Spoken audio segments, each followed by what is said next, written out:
जी, अस्सलाम वालेकुम। उम्मीद है कि आप तमाम दोस्त खैरियत से होंगे।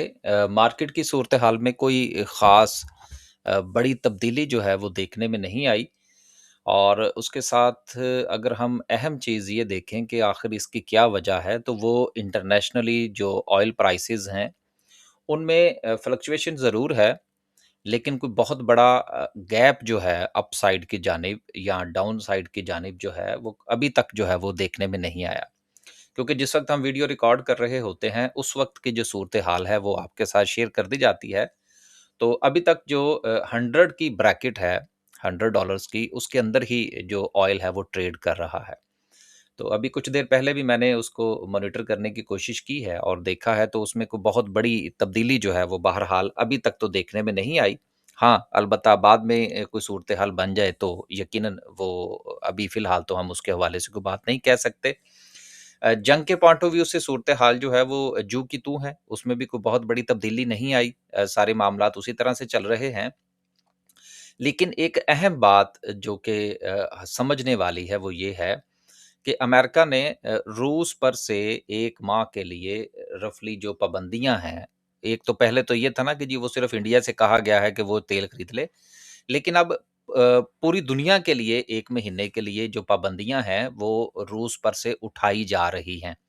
तो इसका मतलब ये हुआ कि अगर 1 महीने का ये टाइम फ्रेम उनके ज़हन के अंदर है, तो वो इस जंग को या इन इस ये जो मामलात हैं इस वक़्त ईरान के साथ, इसको को तूल पकड़ता हुआ देख रहे हैं। तो बेसिकली जो हमने अपनी मर्ज़ी का मतलब निकालना होता है मुख्तलिफ़ किस्म की खबरों से, वो हम इसी तरह से चीज़ों को आपस में कोरिलेट करके वहाँ से नतीजा अख़ज़ करने की कोशिश करते हैं कि कोई मामला कितना खिंच सकता है और उसका इम्पैक्ट जो है वो फिर वो मार्केट पे किस तरह से आ सकता है।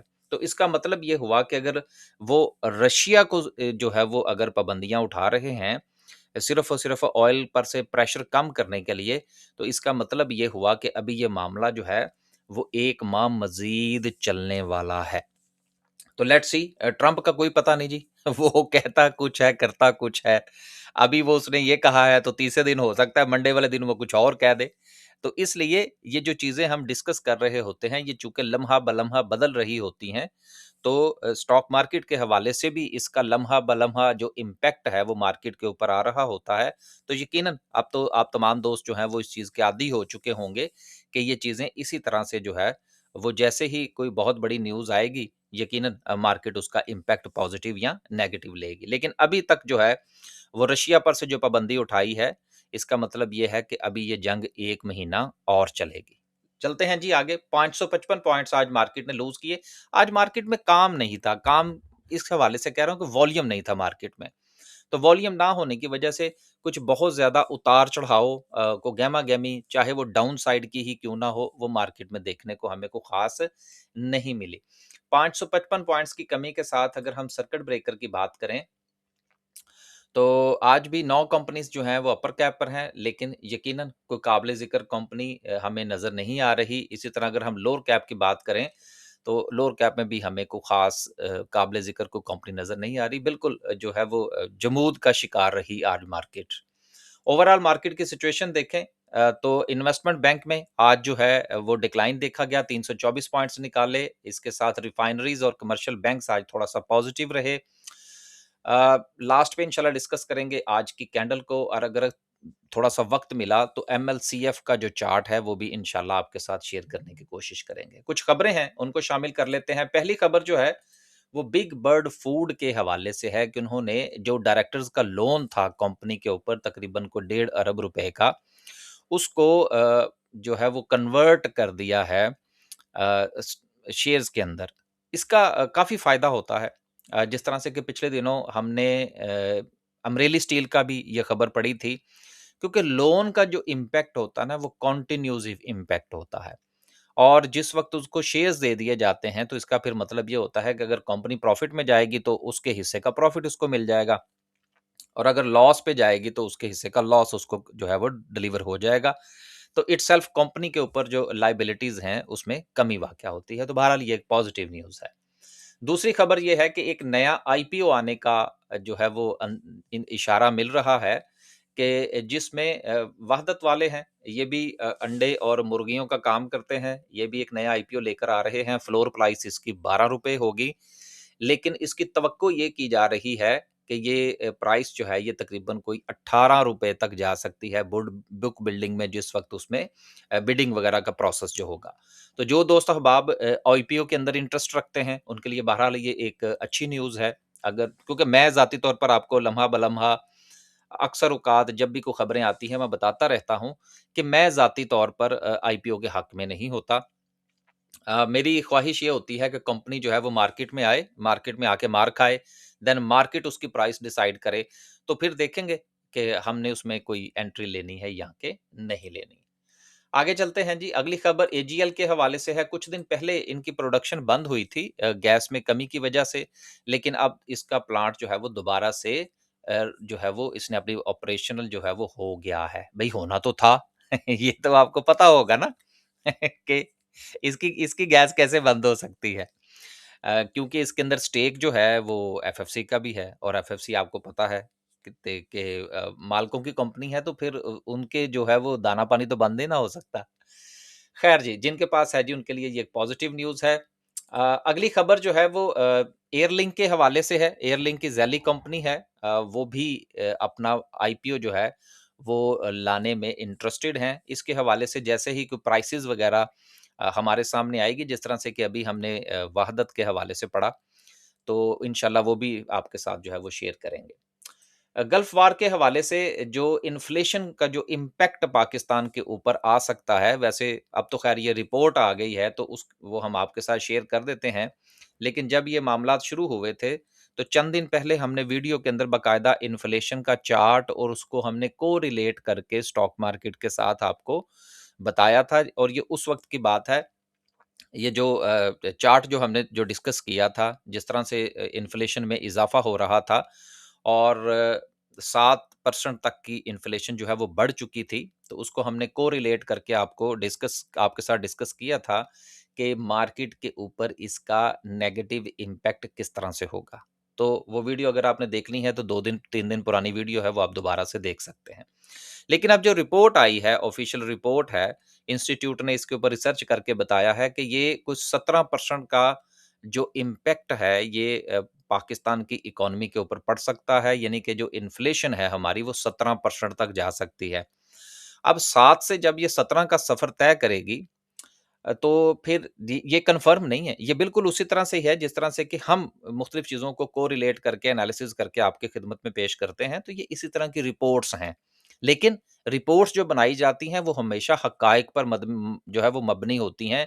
ज़मीनी हक़ाइक़ क्या कह रहे हैं, इंटरनेशनल मामलात क्या होंगे, क्रूड ऑयल की प्राइसेज़ अगर मज़ीद बढ़ती हैं और पाकिस्तान का जो इम्पोर्ट एक्सपोर्ट का जो डेफ़िसिट है, वो अगर इंक्रीज़ होता है, रेमिटेंस के ऊपर इम्पैक्ट आता है, तो ये सारी चीज़ों को के ऊपर जो है वो इन्होंने सेर हासिल रिसर्च करने के बाद ये चीज़ जो है वो सामने पेश की है कि मुमकिना तौर पर जो है ये महँगाई के अंदर इज़ाफ़ा हो सकता है। तो ज़ाहिर-सी बात है महँगाई में इज़ाफ़ा होगा तो इंटरेस्ट रेट जो है वो कम होने की बजाय उसमें इज़ाफ़े के चांसेस बन जाएँगे, तो वो मार्केट के लिए नेगेटिव होगा। तो ये सारी चीज़ें जो हैं, ये आपकी खिदमत में पेश कर दी हैं। अगर आपके पास वक़्त हो, तो ये रिपोर्ट ज़रूर पढ़िएगा। पढ़ने वाली रिपोर्ट है और इसके अंदर काफ़ी सारी चीज़ें जो है उन्होंने डिटेल के साथ डिस्कस कर रखी हैं। आगे चलते हैं जी और अगली खबर जो है वो पीएम साहब के हवाले से है और फील्ड मार्शल साहब के हवाले से है कि वो ये चाह रहे हैं कि अब पेट्रोल और डीजल की जो प्राइसेस हैं उसमें मजीद इजाफा ना किया जाए। अब इसके ऊपर 2 मिनट बात करेंगे तो फिर जो है वो एमएलसीएफ का चार्ट डिस्कस करेंगे इंशाल्लाह और साथ में कैंडलस्टिक को डिस्कस करेंगे। देखिए बात यह है कि इस वक्त पाकिस्तान में जो 55 रुपए बढ़ाए गए हैं, बेसिकली जिस वक्त ये बढ़ाए गए उस वक्त इतना इम्पैक्ट नहीं आया था।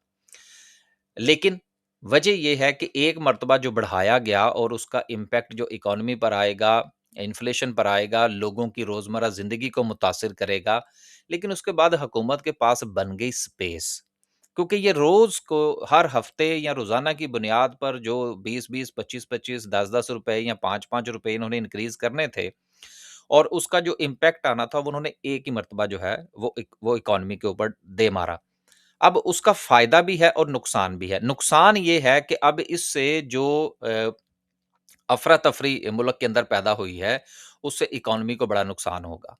लेकिन फ़ायदा इसका ये होगा कि अब मज़ीद इसके अंदर जो हुकूमत के पास भागने के लिए जो वक़्त है, वो उसको मिल गया है। और इंटरनेशनली उसने अगर कि कहीं से अपने ऑयल का बंदोबस्त करना है या सऊदी अरेबिया से दूसरे रास्ते से तेल लाना है, तो हुकूमत के पास अब स्पेस बन गई है चीज़ों को लाइन अप करने के लिए। और जितनी देर तक ये अपने मामलात को लाइन अप करेंगे, उतनी देर तक लोगों को आदत हो जाएगी ₹55 महँगा खरीदने की। तो बेसिकली ये जो दोनों साहिबान की जो इसमें ख्वाहिश है कि हम मज़ीद पेट्रोल की प्राइसेज़ नहीं बढ़ाएँगे, वो बेसिकली पहले अपना पूरा काम कर चुके हैं। जो भी उन्होंने करना था, अपनी-अपनी स्ट्रैटेजी है, हमारा यकीनन इससे इख्तिलाफ ज़रूर है कि इस कदर जो है वो पेट्रोल की प्राइसेज़ नहीं बढ़नी चाहिए थी।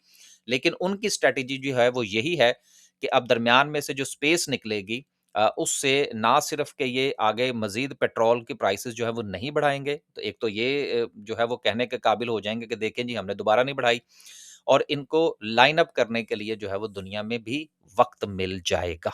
तो बहरहाल ये 2 चीज़ें थी जो कि हमने आपके साथ गुज़ारिश कर दी, एक महँगाई के हवाले से और दूसरा पेट्रोल प्राइसेज़ के हवाले से। अब लास्ट पे डिस्कस करते हैं जी आज की कैंडल को। कैंडल के हवाले से डिस्कस करने से पहले अगर हम एमएलसीएफ का चार्ट जो है वो आपके साथ डिस्कस कर लें कि एमएलसीएफ जो है वो क्या कहता है। देखिए एमएलसीएफ जो है वो अभी रिसेंटली अपना हाई प्लेस करके आया है कोई तकरीबन 130 रुपए का और एक तो 30 रुपए का हाई लगाने के बाद अब ये कोई 78 रुपए के करीब जो है ये ट्रेड हो रहा है। बेसिकली ये जो 78 रुपीज़ का ये जो ज़ोन है, ये बड़ा इम्पोर्टेंट ज़ोन है। अगर मैं ज़रा थोड़ा-सा आपके साथ डिस्कस कर लूँ, यहाँ पर ये एज़ ए रेजिस्टेंस काम किया, उसके बाद यहाँ पर जो है ये एज़ ए सपोर्ट काम किया, फिर उसके बाद एज़ ए सपोर्ट काम किया, फिर एज़ ए रेजिस्टेंस काम किया। तो माज़ी के अंदर जो है ये लेवल बहुत ज़्यादा सिग्निफिकेंट रहा है, एक चीज़।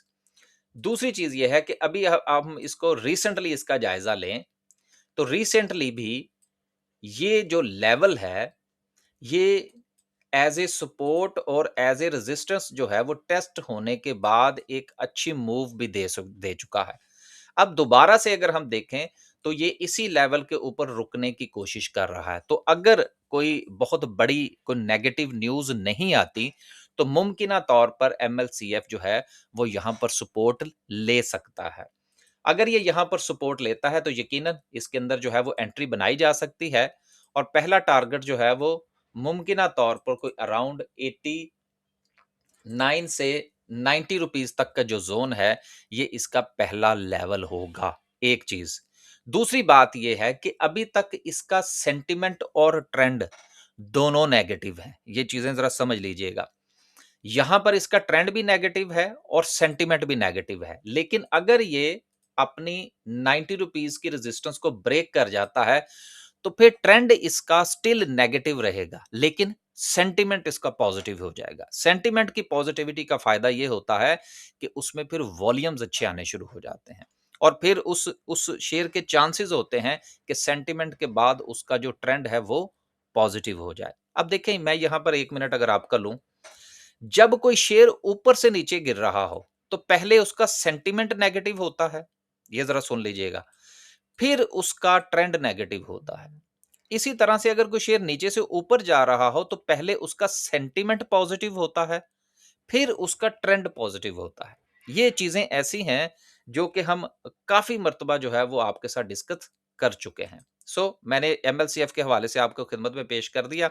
अब आप इसके हवाले से अपनी राय कायम कर लीजिएगा। अब बिल्कुल इसी तरह से जो मैं सेंटिमेंट की और ट्रेंड की बात कर रहा था, तो आपको याद होगा कि जिस वक़्त मार्केट जो थी वो 190 पर थी यहाँ पर, तो हमने यहाँ पर आपके साथ डिस्कस किया था कि मार्केट जो है और नीचे जो थी वो डाइवर्जन बनी थी इसकी आरएसआई की। तो हमने डिस्कस कर दिया था कि मार्केट ने खतरे की घंटी बजा दी है।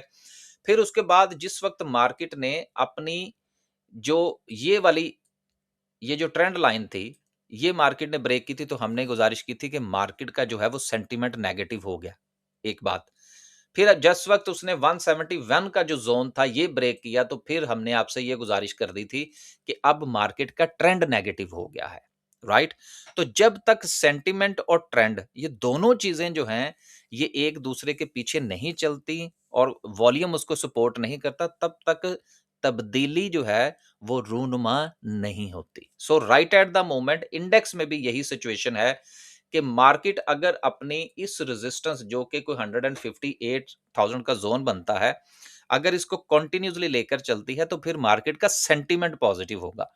ट्रेंड पॉजिटिव होगा जब वो 171 से ऊपर जाएगी। बिल्कुल उसी तरह से जिस तरह से कि अभी मैंने एमएलसीएफ में आपसे गुज़ारिश की।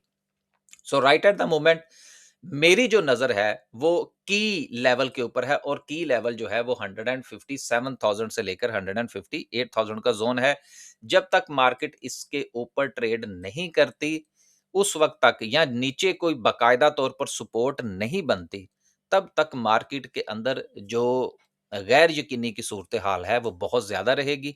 तो बेहतर ये है कि अभी जो है वो वीकेंड के ऊपर देखते हैं कि कोई बहुत बड़ी कोई डेवलपमेंट ना हो जाए, तो नीचे कुछ सपोर्ट जो है वो आइडेंटिफ़ाई करेंगे इंशाल्लाह, जो कि पहले हमने मार्क कर रखी है 148 की। सो देखना होगा कि मार्केट जो है वो यहाँ पर जाके सपोर्ट लेती है या कि यहाँ से वापसी का सफ़र इख्तियार करती है। क्योंकि आज लगने वाला जो वॉल्यूम है, वो बिल्कुल मार्केट को डेड की तरफ लेकर जा रहा है। सो एक हवाले से ये एक पॉज़िटिविटी भी है, वो भी सुन लीजिएगा ज़रा। पॉजिटिविटी ये है कि जिस वक़्त चीज़ों का ट्रेंड नीचे की तरफ हो, अब यहाँ पर राइट एट द मोमेंट देख लें और साथ में वॉल्यूम भी कम हो रहा हो, तो ये भी एक अच्छा साइन होता है। हाँ, कोई बुरी खबर ना आ जाए। टेक्निकली ये एक पॉजिटिव न्यूज़ होती है, क्योंकि अगर मार्केट जो है वो यहाँ से एक बड़ा वॉल्यूम देती है और साथ में कोई पॉजिटिव न्यूज़ आ जाती है, तो फिर इसकी रिकवरी के चांसेस जो हैं, वो बन सकते हैं। लेकिन देखना होगा कि ये वीकेंड जो है, ये हमें कोई बहुत बुरी न्यूज़ तो नहीं देता। लेकिन अहम चीज़ ये होगी कि अगर रिकवरी आती है, तो 157,000 का जो ज़ोन है, उसको ब्रेक करने का इंतज़ार किया जाए। बस जी, आज के लिए सिर्फ इतना ही। खुश रहें, आबाद रहें। ज़रूर बताइएगा कि ये सेंटिमेंट और नेगेटिविटी के नेगेटिव ट्रेंड के हवाले से जो हमने गुज़ारिश की है, ये क्या कोई सूदमंद साबित होगी या कि नहीं होगी? फिर इंशाअल्लाह कोई और चीज़ें जो हैं वो भी आहिस्ता-आहिस्ता आपके साथ शेयर करने की कोशिश करेंगे। आज वीडियो काफ़ी जो है वो लंबी हुई, हमने काफ़ी सारी चीज़ों को डिस्कस किया, क्योंकि वीकेंड पर हमारी वीडियो नहीं होती। तो खुश रहें, आबाद रहें, अपने पोर्टफोलियो का ख़्याल रखें। मार्केट इसी चीज़ का ही नाम है, कभी ट्रेंड पॉज़िटिव और कभी नेगेटिव। लेकिन देखना ये है कि आप मार्केट के साथ किस तरह से चलने की कोशिश करते हैं। अल्लाह हाफ़िज़।